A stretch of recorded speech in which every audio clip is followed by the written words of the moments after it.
started.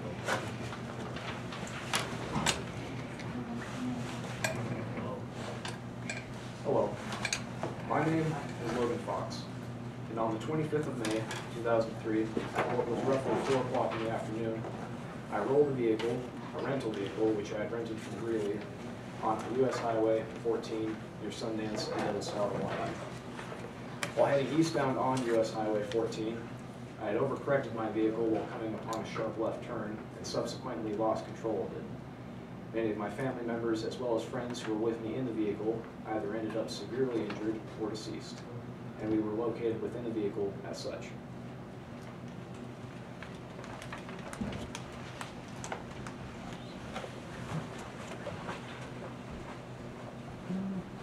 Hi, I'm Shayla, and I was sitting right here.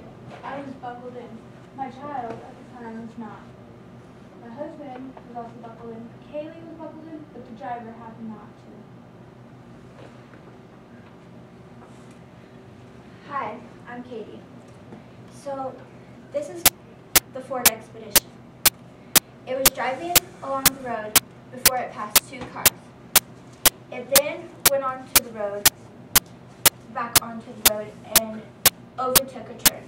It then tried to correct itself, but it went into the other lane. It then went and lost all control before rolling once. The 4-year-old child was tossed out. It rolled a complete 2 more times before landing on the driver's side.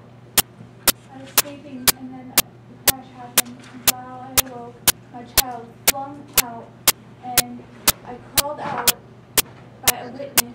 I called out, and then later I told what everyone was, who everyone was. Hi, I'm Kirsten, and I'm one of the witnesses that helped Shaylin out of the car. As I was driving, I saw a silver Expedition, late model Expedition, drive by in a no passing zone.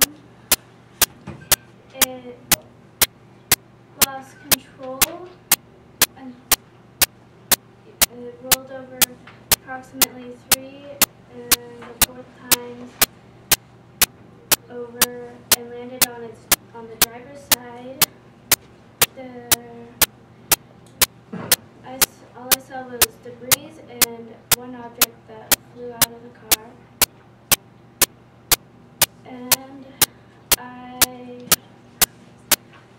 waited for the emergency people to come.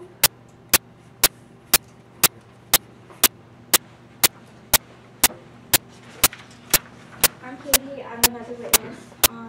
About 30 to 45 seconds before the accident, the car passed me and passed another vehicle in front of me. I then saw a huge cloud of dust. As I kept driving, I saw the Ford Expedition on its side.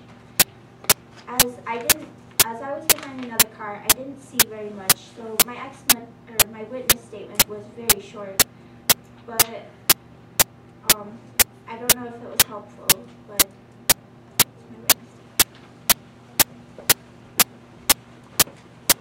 I'm Officer Nelson, and I had a statement, and it was, okay. I'm Officer Nelson, and I was notified that there was a traffic accident at 4:02 p.m. on May 25th, 2003. The first call stated that there was an accident on Highway 24, but the caller was not sure that there was of the location. I notified the dispatcher to have the Gillette Fire Department report. I then left I-90 up to Highway 14 and out of Sundance. The weather was sunny and clear, and the road conditions were dry with light traffic. As I arrived at the scene, I got there at 4:23 p.m. and I saw that there was 2 cars stopped. The first car was driven by Kirsten from Mountain View, Wyoming. The second driven by Katie from Wyoming. I noticed that Kirsten was standing by a female by the wrecked car laying on the ground. So I went over to the wrecked car and saw that there were also 3 people trapped inside the vehicle and needed to be cut out. I go over to my car and I call for some more medical help and lifeline. Ranger and I then took some measurements and found that the car had rolled 3 times and that the child had been ejected out of the vehicle.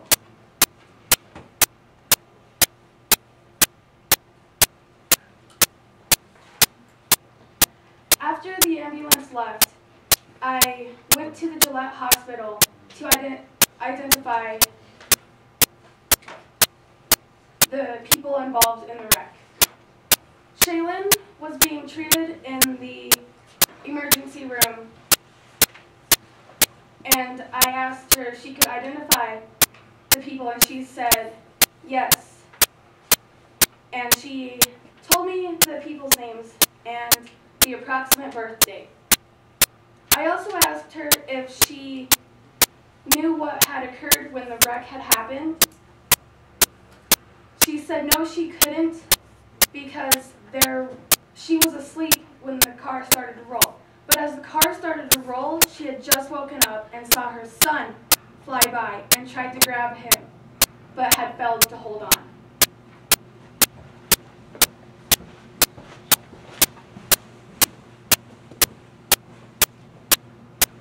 Hi, I'm Officer Ranger, and when I arrived on the scene as Officer Nelson's supervisor, I added a few additional things in my report. One of which was the severity of the turn. It was a sleeping left turn with a downgrade. As I examined the road itself, nice, clean, new asphalt, no potholes or mess or damage to the road at all.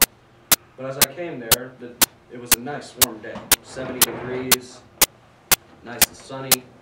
Visibility was to be considered clear, almost unlimited. Now came the sad part. As we had to investigate who had died. We had confirmed 3 fatalities.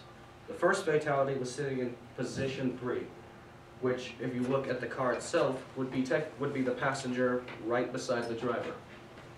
That passenger had died from blunt force trauma to the head as her head hit the dashboard.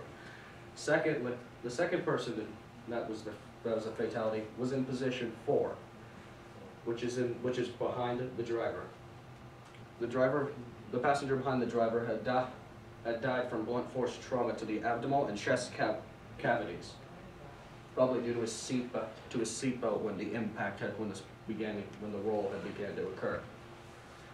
Third and the most unfortunate of the casualties was the young child. It was not properly fastened in the seat. It was not properly fastened into the child's seat, and as soon as the rolls began, the child was fully ejected out of the car and died from blunt force trauma to the head, spine, and internal injuries caused by the impact.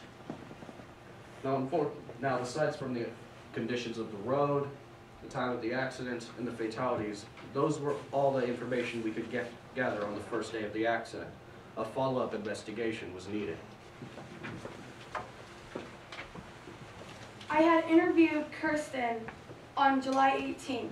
I asked her a couple of questions like, how fast were you going when you were passed? She said that she was only going 60 miles per hour. I also asked her if she knew how fast that the driver was going that passed her. She said approximately 70 miles per hour. I also asked if she knew what the area looked like when she was passed. She said that there was a tree to her immediate right and an open area to her immediate left. I asked how far from the crash scene was she passed, and she said approximately 1 mile. I also asked if she had talked to any of the victims after this crash had happened. She said, yes, I did. I pulled out a female out of the rear window and had talked to her, and she said that the female had looked at the driver and looked back at her and said he was driving stupid, wasn't he? I also asked her if she had helped the female out, like first aid. And she said, I issued first aid because I am a certified EMS personnel. I later then tried getting a hold of Katie, but had failed to get an answer. There is no voicemail, and there is no answer at home.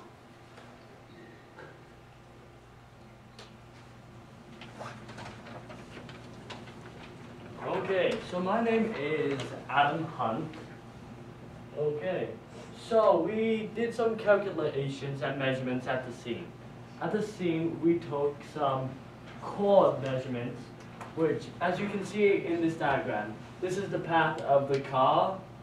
So we took a chord length of approximately, it was a chord line connecting two parts of the curve, and we use a yaw mark measurement. Yaw marks are pretty much the skid marks.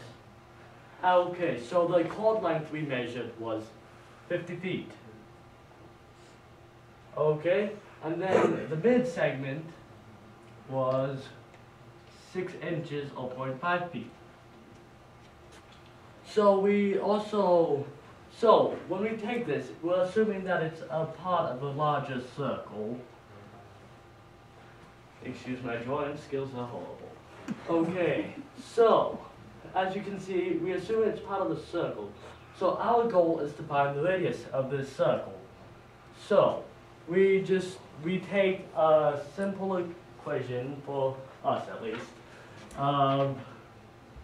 The chord length, which will be C divided by 8m plus m divided, by the way, m represents mid-segment and C equals the chord. And then we do the, okay, then m divided by 2 minus 3. So since this is 50 feet, 50 squared, and then 50 squared, and divided by, due to the fact, half a foot, so that would be 4 feet plus 0.25 minus 3. Oh, okay.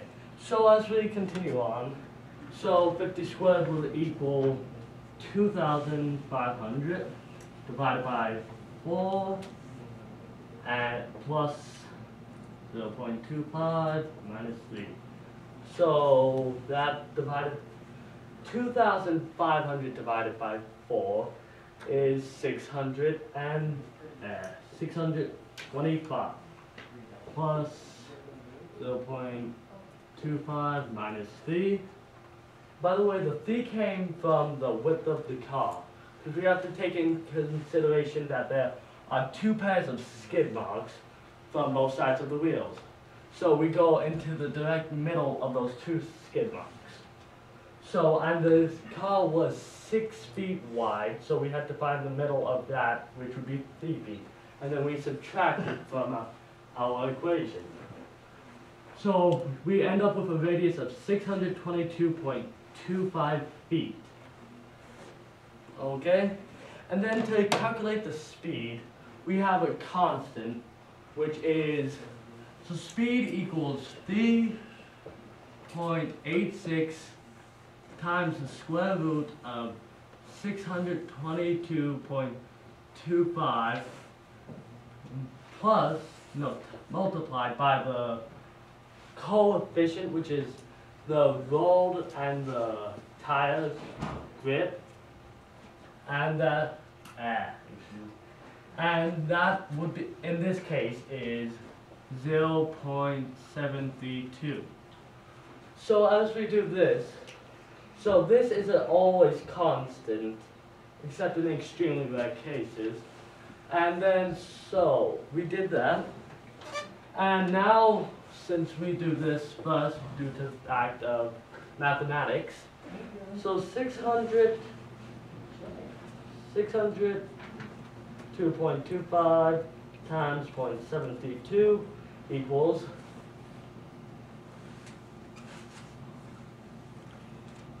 455.487. Okay, now that we've got that, we find the square root of that, which is 21 is about, it's not a perfect square root, but the approximate is 21.342.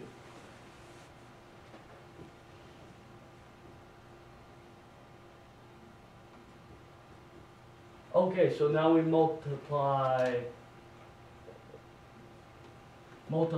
these together,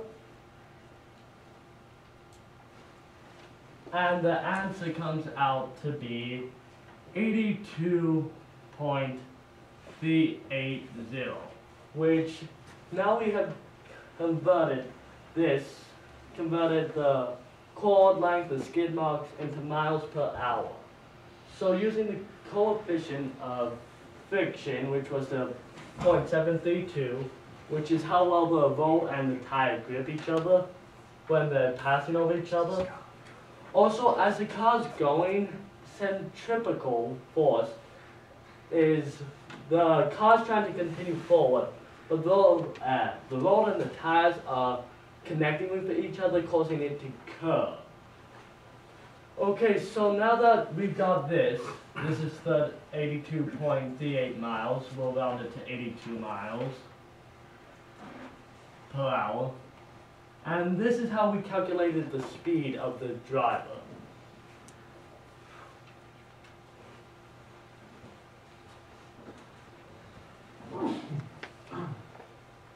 Following the crash and after my stay at the hospital, I got a chance to observe the equation which was applied to investigation of the incident. The results were quite damning, clearly, as the equation purports that I was going much faster than I knew for a fact I was. However, though, to prove this, in order to clear my name, that is, I would need some evidence from some friends of mine. I'm currently an engineering major up at the college which I attend, and I obtained the help of some friends of mine who work in the physics department. After observing the equation, I managed to conclude that the issue with it was the coefficient of friction, or the drag factor, which purports it to be 0.732. What it really was 0.33. And how we concluded this was we accounted for the downgrade in the road which was present at the left turn. After applying that to the equation, it actually revealed that the real speed was not 82 miles per hour, but instead 55, roughly anyways. So yes, while I was going beyond the recommended speed limit for that turn, I was not legally going over the speed limit.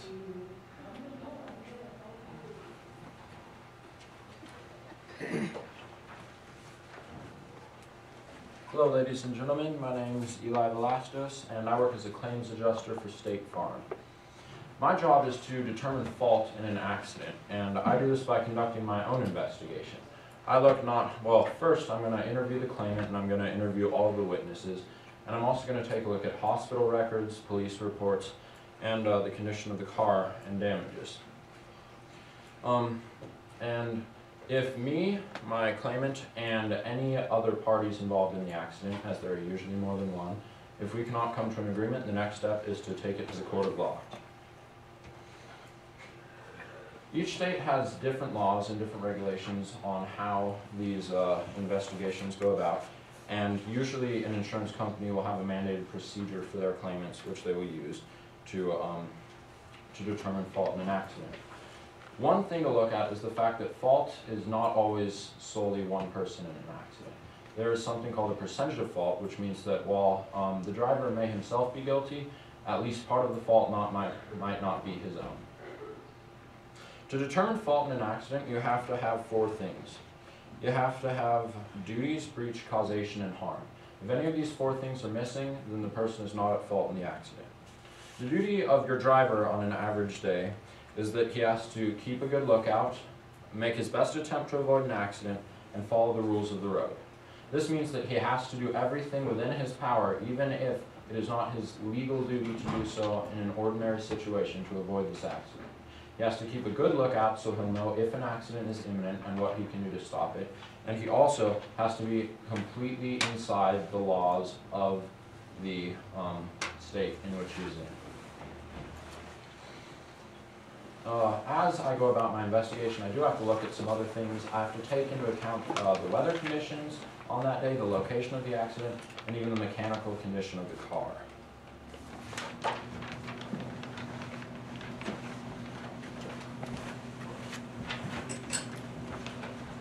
Hello, my name is Trevor Hyde, and I work for Ford, and I will be talking to you today about why we should not be legally bound to this accident. The driver was driving a late model 2003 Ford Expedition, 8-cylinder, big block engine. The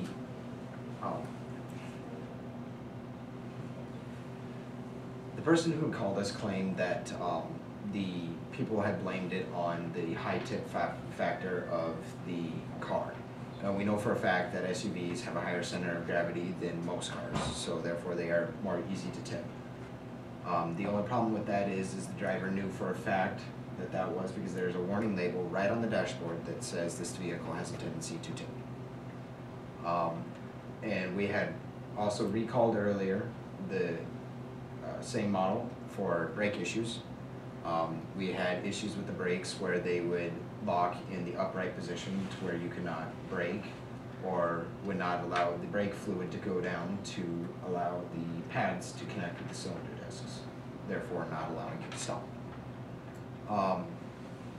But we also did notify that the rental companies and anybody else should return this vehicle because it is not safe. So therefore, we are not held responsible for the rental company returning the car, not returning the car to us for faulty brake issues. That is on the company, not us, because we did recall it.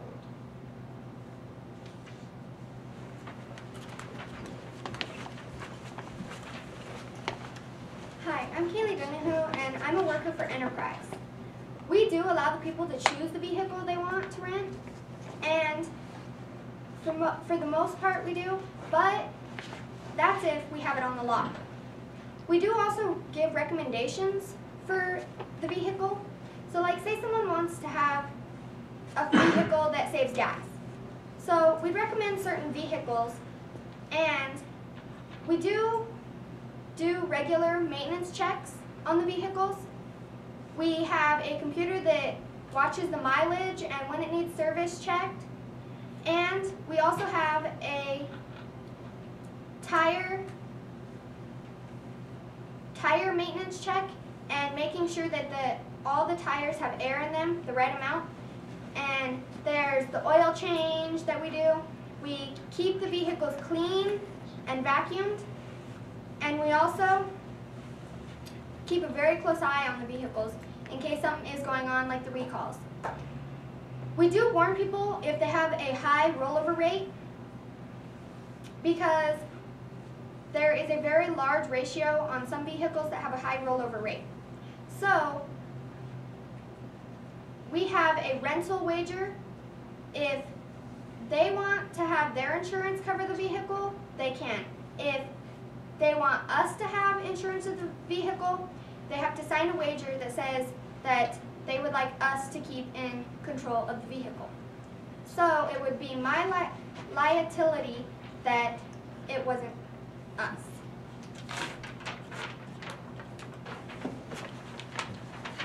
Okay, so after this accident took place, the driver was charged with speeding upon the completion of these calculations, but upon his release from the hospital, he was able to take it to court and plant reasonable doubt in the minds of the jury by showing them that the downgrade in the accident had not been taken into consideration. And this meant that the speed would have been different, as was shown to you by Logan Fox, and that he actually was not traveling outside of the speed limit. Other charges that could have been placed on Logan Fox included reckless driving as he passed two vehicles prior to the accident, but this could in no way be connected to the actual accident in itself and would have had to be a separate charge. as in no way caused him to wreck his vehicle, and in no way caused the deaths of any of the 3 deceased. There was some suspicion of alcohol by the law enforcement who were present at the scene, but he had to be life flighted out, and they did contact the Rapid City Police Department and asked them to retrieve blood samples to test for alcoholic drugs present in the driver's body after the accident, and these all came back negative, so he wouldn't be guilty on that charge. Interestingly, as of 1998, according to the chronology of Wyoming seatbelt and child restraint laws, a driver not wearing a seatbelt at that time was a fine of $25, but you had to have been pulled over for a moving violation and could not be pulled over exclusively for having your seatbelt undone. And if you had a child 12 or younger who was unbuckled in your vehicle, you could be charged and fined for unrestrained occupants, which was a fine of $50 starting in 1998. We were talking about Ford vehicles, especially these Expeditions, having extremely high center of gravity and being easy to tip.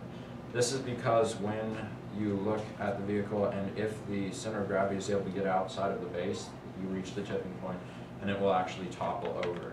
Ford did have stickers on their dashboard saying, warning, this vehicle is likely to tip over, but despite that, they lost several lawsuits in the 2000 decade over these vehicles, as in 2003 they were almost 3 times as likely as your average street car to roll over, and 36% of all cases involving deaths in rollovers were SUVs. But as of 2009, it is now almost twice as safe as far as rollovers go to be driving in an SUV as it is to be driving in an ordinary street car, because they were sued and lost so many times that they were forced to correct their mistakes in the construction of this vehicle, make them lower to the ground, make them wider so that they weren't as skinny and awkward. And when you look at it, all of your skinny awkward vehicles where they have a wheel height where the body of their car is much higher up off the ground, have higher centers of gravity, and if you look at it, SUVs as of 2003 had the highest rollover rate, followed by pickup trucks and then minivans, and your average street cars, which are lower to the ground, roll over at a far less high rate. Enterprise Rent-A-Car, if they had this vehicle recalled and there's some history of them not returning recalled vehicles and not going through the proper motions in the case that these vehicles were recalled, that could be a charge in and of itself. Also, they were giving this SUV to a group of people who we assume are tourists they rented this vehicle, so they had a bigger vehicle to tour with. They were going on a road which led through Devil's Tower and some other tourist sites, and they were a party of 5 with an 8-passenger vehicle, which seems slightly unnecessary, but as she said, it may have been the choice of the driver themselves. So, in closing, he was found not guilty of speeding in the court of law, as he was able to plant reasonable doubt in their calculations, and no other charges were brought against him by the state. Thank you, ladies and gentlemen. Do you have any questions?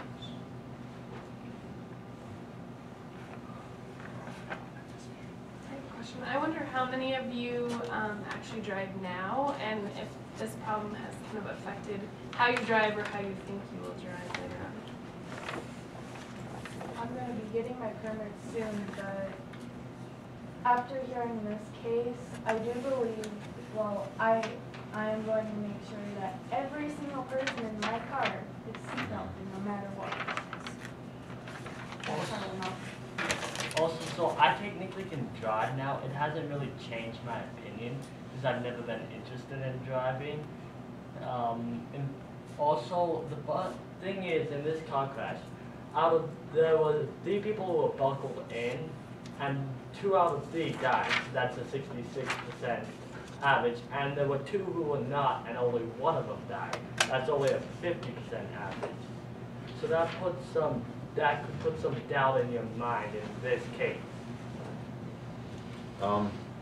I will be able to drive soon, but my parents both drive an SUV, and so every time I get in the car now, I think about that a little bit.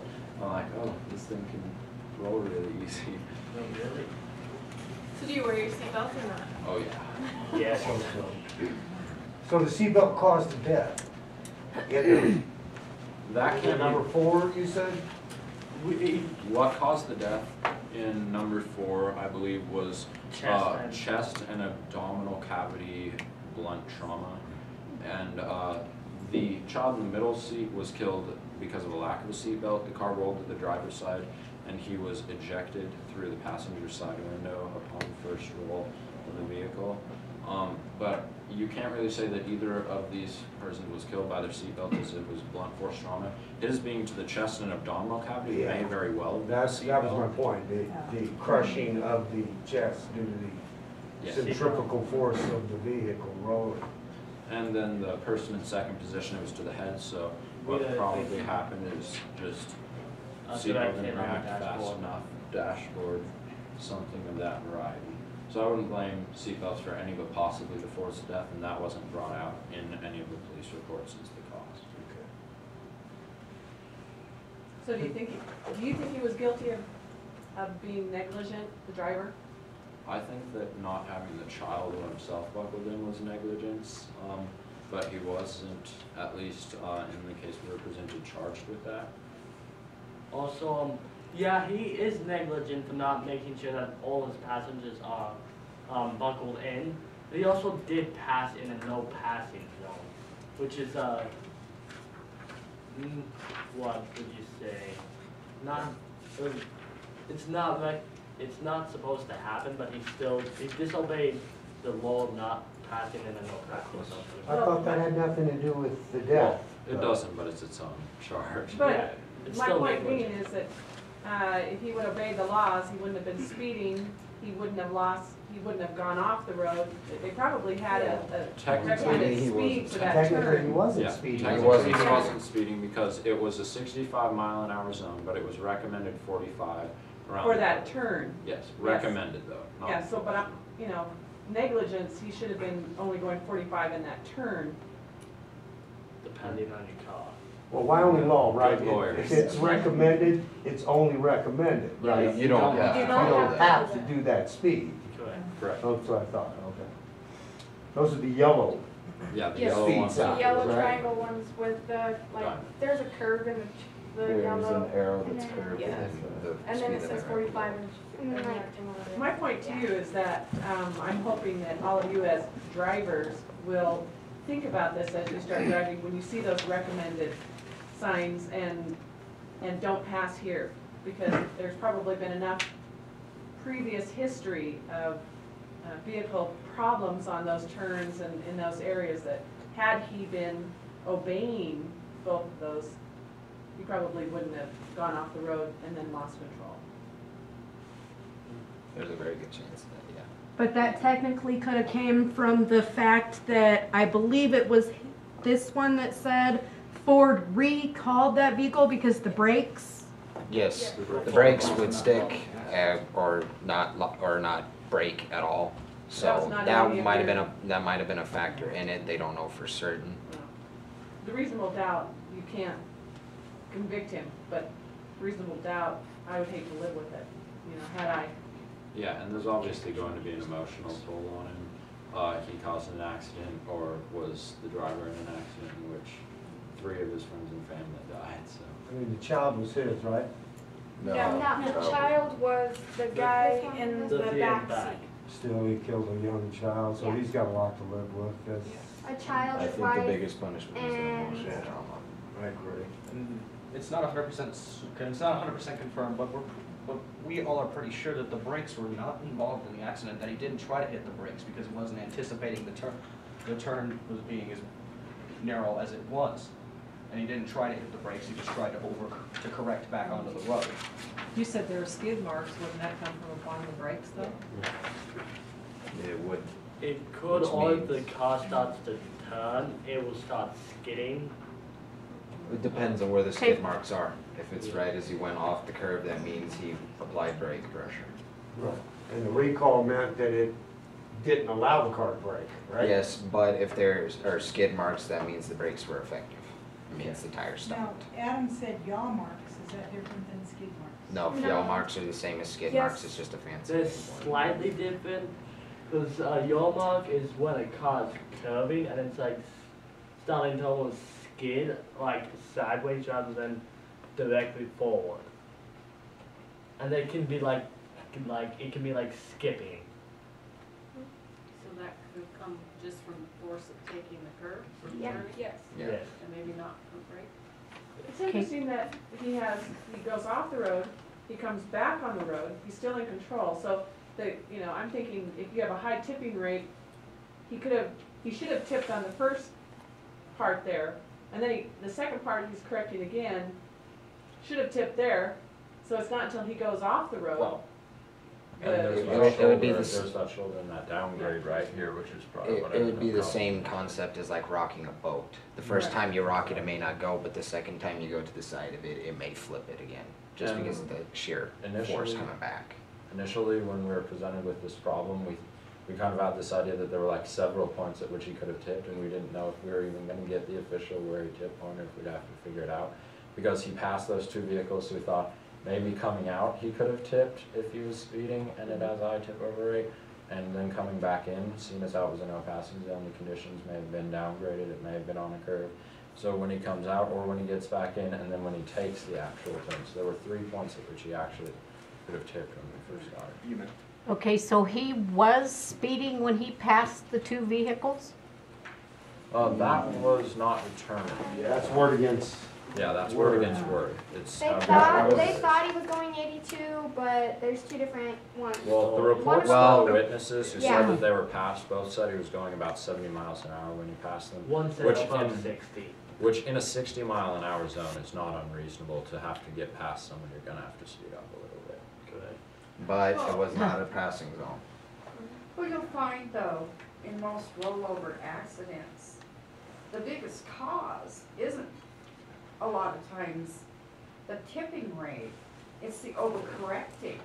When they first leave the road, and any experienced driver knows that if you go off the road, you gradually Slow down. pull yourself back onto the road. You don't make any erratic jerking movements because your car is already at Unstable. an angle, it's not, sitting level. So if you jerk yourself back on the road, you're risking the chance of rolling that vehicle, whether it's an SUV, a car, a truck, and you'll find most single car rollovers, that's the reason. And I don't, I just really have a problem with that he was just found not guilty. From the facts and everything, and if there were stickers, then he should have been more cautious. Well, I think the issue with the entire thing is that they tried to get him on speeding. If they'd gone with some other charges, they Yeah, probably yeah. would have got him. And the reason he may want to have had to overcorrect is he could have gone off the road and realized that he was in the pathway of an upcoming mile marker and probably got on as quick as he could. Well, still, you run over the mile marker, it's, it might damage your car a little bit, but you never, ever I jerk think, that car back onto that road. I think it all boils down to instead of acting, he reacted. Exactly, that's not your instinct. Your instinct is to avoid anything coming at you. And you're gonna jerk. Your math, where in God's name did you get this equation? Is this from the state police? Yes. Yes. Really? Yeah. Yes. And these constants, these are all from the state police too? Yes, Yes. they're from, Florida. Okay. No wonder we blew holes, no wonder we blew holes in this theory. You can't have a constant on situations like this. There's Well, nothing yes, you constant can. about this. See, Not when a like- road is dipped though, like he Yes. showed. And and they that's did not exactly have what he that in said. there He when said the you person failed had. to. I'm sorry, but Don't get those in here, throw this at him. I don't know if I should. No, she doesn't need any cover. Okay. I was gonna say she's violent. I don't know Surely if there are she some is. other things that come into this She hurt her. concept, like the tread wear, not all road surfaces are the same. That's a the whole series of Okay. Where's that date? The one with all the different documents. The type of tire you're using. Well, of course, this actually specific constant here applies to asphalt. If I might, real quick, I'll get. the Also, paper. We have a this paper is only showing. constant. This can change. So this, it doesn't matter. So this is how they actually got this. They actually go out in the patrol car, take off the, what is that, anti-lock brake? ABS. ABS. And they actually go down about 30 miles an hour and they just hit the brake and leave skid marks. And that's how they actually calculate what the friction is on the road. And then they find out the coefficient of the friction. Okay, so you were talking about coefficients. We got this entire sheet for like different situations. It has Portland cement, new and sharp, traveled or traffic polished, asphalt or tar. They have like a number of different factors with different like sub-factors and things. And so there are like many different coefficients which are used. What about new asphalt? New asphalt is extreme, as a motorcycle rider, it's the thing we dread the most, is new asphalt, because it's like snot. It really is. Did anyone take into consideration, I heard someone say new asphalt. Newly paved asphalt Newly paved with a coat of aggregate on top. Oh, it was aggregate? Okay, well then that would cut out. Like grit that adds friction. Yeah, it's a coating over the top. Yeah, that'll cut down our slickness then. But Adam, which method did they use to find that coefficient of friction? Was it the method you were describing when they slammed on the brakes and measured, or the chart? Do you know? They used the patrol car one, I believe. Yeah, what they did is and we heard this from one of the highway patrol members, is they had a police trooper go out in his vehicle and go 30 miles an hour and slam on the brakes, and they were able to find the coefficient by looking at his marks. Yes. What were you saying about the ABS? They unlock? They unlock took that out from the patrol car so that the brakes don't keep going like that. So that they can get safe. So that's odd, because 80% of cars on the road now have ABS. So that's an incorrect coefficient then. If he unlocked the ABS when everyone else is engaged, and they went off that? Well, this was in 2003 also, and due to the fact that the skid marks was mostly due to the fact that they actually left skid marks, means that they probably didn't have ABS. Yeah. Cool. Oh, I'll see what it's just. Another fun fact on the 2003 is that they had forgotten or neglected to put ABS in the vehicle. Oh, so it didn't have ABS. Yeah. Good old Ford. Adam, do you know what that constant is? Which constant? The real gravity? constant, the 3.86. Always. Yeah, isn't it? I believe it's gravity. That's how you change all of this, which is actually equal to the gravity into miles per hour. So you take two completely different units. Well, you take one unit and make it into a completely different one. Well, I'd get an F on that. I see Newton's first. You guys were actually taking into consideration Newton's laws of motion? Yeah. Well, we're just doing some, like, here's how you can show an example. Actually, these all three of these apply to the baby being thrown out of the car. This one is when it rolled, the baby stayed in motion while the car kept rolling in a different way. It stayed in the direct, like the motion. Right. Yes. Until acted upon, right. Yes, By and the then force. This one is force equals mass times acceleration. That was how fast the child was thrown, like going. And then opposite and equal is how hard the child hit the ground.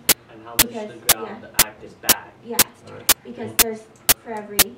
For every action, there's an equal and opposite. Yeah. So when he smashes the ground smashes him. And, yeah, and unfortunately, ground doesn't get very much. Since 6th grade, that's a way more graphic way. Yeah.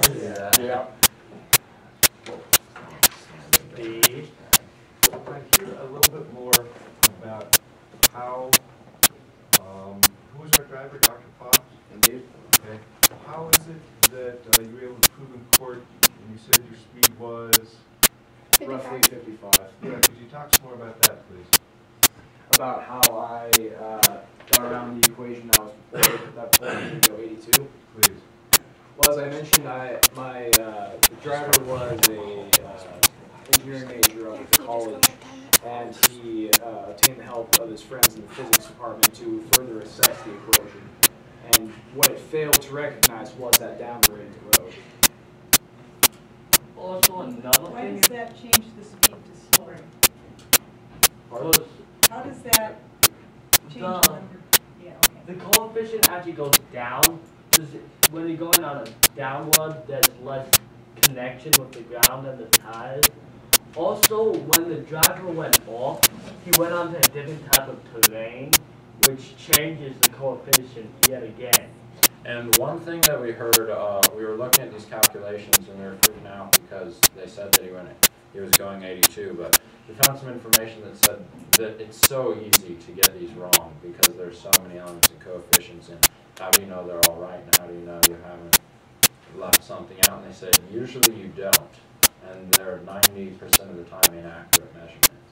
Did your officer that was working with you all on Tuesday address any of those? Yeah, because as long as the chord length is the same, it does not, as long as you have a consistent chord length, it does not matter what you actually mark on the skid mark. He said that, which is one of the reasons. Also, the way this can also be disproved is if it doesn't make a circle but instead a spiral, which becomes a completely different equation. Because not all skid. But so basically, he didn't say anything as to whether or not it was an effective method. He just showed us the way that he used it, and he said it was one of the equations he used, which made me think that there might have been more than one, possibly some more effective methods for the No, it had a longer wheelbase. Yes. Well, the It had a longer wheelbase. Speed and how it landed and if there's an ejection from the car, they'll use the second law of force equals mass times but they check all that detail out for every accident. Depends if it's like If it's you're speeding and you fender bender someone, they're probably not going to call in the highway patrol guy at 2 in the morning. Fatally killed. Yeah. Yeah. I think this goes back to something very, very simple actually. I think if you're the driver of the car, you're entirely responsible for the safety of the kids in that car. And so you should make sure that you top it in before you start off. You should, obey the rules of the road, therefore you shouldn't be speeding. If that was the case in some places, although I don't think what you said, speeding wasn't, or you shouldn't be overtaking where you shouldn't, where, it's not permitted and so on. But, the road surface changes also during the year. If you go out on a wet day or if you go out on an icy day, that same curve would behave in a different way. So there's no, even if they post signs saying what speed you can go around the corner, I don't think, it's not an instruction to you. You, as the driver, are responsible for the safety of the people in the car. And therefore you should be driving always at a speed where you can negotiate curves like that and so on. And if there's no problem, no defect with the car, by the sound of it there wasn't, on the brakes, it still goes back to the driver. Now, what we're saying is that you can't really, there's no way to prove that any of that connected except the seat belts, which I think they should have nailed him for. But they only went after the speeding charge. But you can't say that if there wasn't the speeding there, you can't say that him passing those two cars, while it could be a separate law breaking offense, it in no way caused the damages when I was talking about duty, breach, causation, and fault. And the way they described this in one of the examples I was reading, and I've known it for a long time, I just really like this example, is that if a man is drunk and he gets into his car and is sitting in a parking spot in a parking lot with his car on, and someone wrecks into him while he's sitting there, then you can't connect him being drunk in his vehicle to the damages caused to his vehicle, because he wasn't driving it, he didn't cause any of the elements. There was no breach, no causation, except for on the part of the person who wrecked into his car. And so what we were kind of trying to do is see if maybe Ford or Enterprise had wrecked into his car while he was tuning, figuratively, while he was drunk, while he was driving stupidly. because the driving stupidly bus couldn't be connected in any of the Well, ways I that they tried. do believe that Ford had a hand in it. Enterprise had a hand in it. But the biggest one was the driver of that car. And that's where percentage comes in. Yeah. Percentage. He was responsible. He Yeah, was responsible from the time he got in that vehicle, he was responsible. And irregardless of whether they said it was Ford's fault because the vehicle tips, or Enterprise because they didn't return the vehicle, he was in fault. And now when you're his insurance company, you're gonna try and say, Well, yeah, I it was his realize. fault here, but Ford and these guys also did this, so it's not I 100%. And your DUI thing, you can actually just be sitting in your car with it turned off and you're inebriated. As long as the key is in the ignition. Yeah, you the can keys be in, busted. if the key's in the door, actually, if you place the key into the door. Yeah, and it's its own charge, Yeah, but but he can't be connected to the accident. But in 2003, what you understand about Wyoming is there were barely this was like, Yeah. I think the first year, if I'm not mistaken, the seatbelt laws were actually implemented in Wyoming. Before that, no one had to wear seatbelt laws. And the seatbelt laws were lax back then. This is why you're all upset about you didn't do the seatbelt thing. Back in 2003, no one wore seatbelts in this state, because I was living here then, and I remember this accident. Well, I do. Oh, they've saved my life twice, seatbelt, so I will always wear it. Yeah, but see, 2 of those died with seatbelts on too, so, and the one that was in the back seat. Seatbelts Did she have a seatbelt on? That's the exception, not the rule. Yeah, that's what we are trying to That's like airbags. People complain about airbags. Airbags have saved over 2 million lives already and counting. And they killed a few people, yes. The driver, And I personally, I think from looking at the images from the actual wreck, whether you had a seatbelt on or not, I think the reason why you died is the roof caved in. So I was just pulling it up on Google Earth now. more This exact wasn't a diagram police of this. report that we saw the weather condition, but we actually didn't go to the scene or see any pictures. Pulled it up on It's Google all made Earth. by some athlete. Yeah, Logan, talk about looking for it on Google Earth.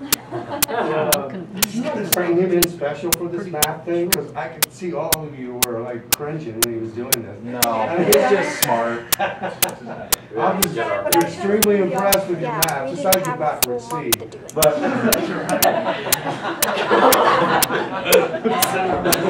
Thinking math. I couldn't help, I'm sorry.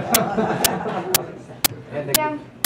Most of us were looking at that like, And then I what? get, Yeah. look at that, look at it, look at it. And It's like like a a tree representation of numerals. But impressive math. Right. To me, it really doesn't matter. I understand what you were saying is that guy should be at fault. Yes, he should be at fault to a point, but then you gotta keep into consideration that it happens to anybody. You could be the perfectest driver, have the cleanest driving record, and this could happen to anybody.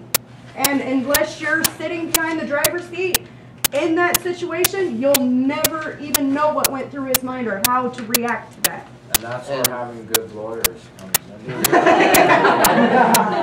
Well, our engineer buddies, which is I think what got him off, is the engineer. You have to be I'm righter than you, because Okay, what about the comment, and I don't remember who said it, he was driving stupid. Was that somebody? she's else? the one who said it. yes, and so that kind of plants suspicion that he's Yeah. not a good driver. But wasn't she also asleep? But then she woke up. Well, it was a I've question. driven with him before, Yeah, it was a question. and he had driven stupid before. Yeah, but that doesn't mean he was driving stupid then. No, but that's just saying it's got a history. If you're a good And lawyer, her you'll child say. so I would say she would be upset. Right. Well, if you guys don't have any more questions, Thank you for coming, Clovis. Thank you. feel free to mill around at the fishbowl. And I do not give out math lessons. And I'm a fish lover. Fish are afraid to stop Not moving. food. You know, isn't that Bruce from Yes. Nemo? That's what I thought. Switch those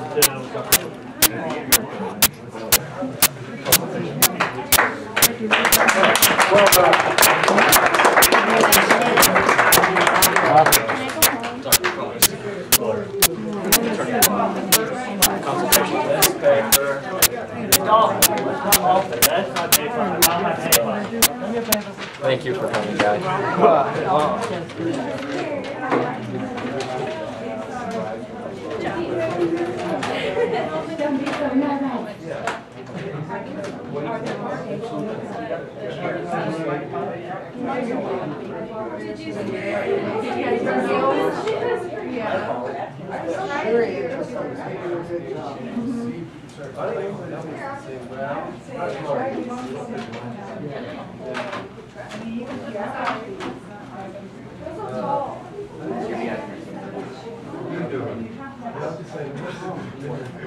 I have to stay here till 2:55. I have to stay here till 2:55 unless you quit.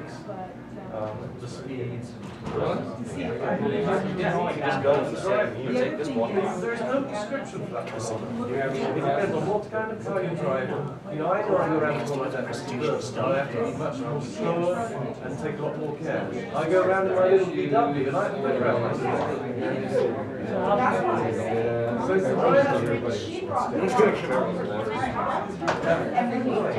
And that's nothing, that's just showing you the origin. But I was told that. I got to do it. Individual cars.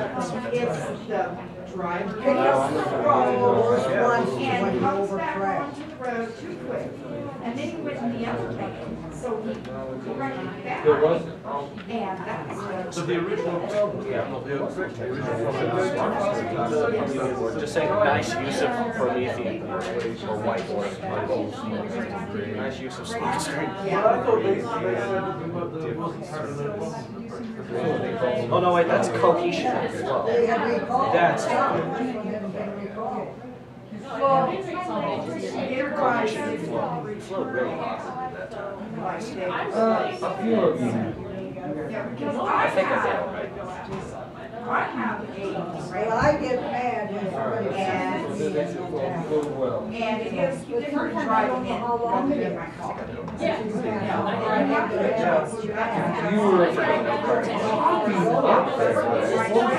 had to show where everything is. I say position 3, you're gonna go. The way you want them to go. What's his presentation time? Just say crash.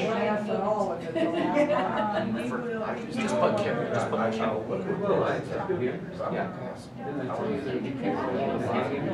Yeah. How does that all be a screen? Good points. Great point. Gotta give that. I use my seatbelt really. I drive with you. Dude, you shitting on yourself, friends? What is this? Everyone's in ties, Sarge, and well, I was reading up there, I thought our presentation was next week. oh, so you just So I actually was wearing Forrest. This was an oops. Yeah, I was actually wearing Forrest camo with a sweatshirt over the top of it. Oh, what are you in? I'm actually the only reason why I didn't get digital camo is because I'm trying to talk him into getting into Rossi since he's such an Army freak. Call of Duty doesn't count.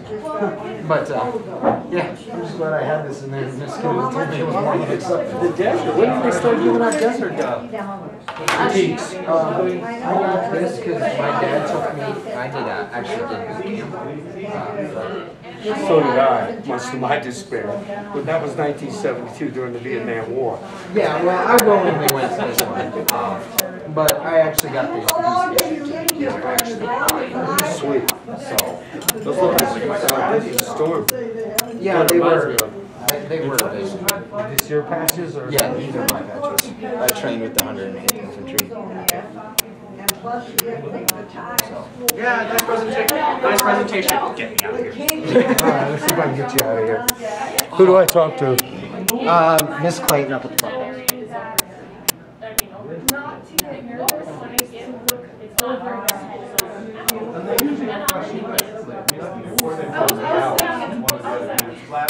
they post. I was like looking at my dad, I'm like,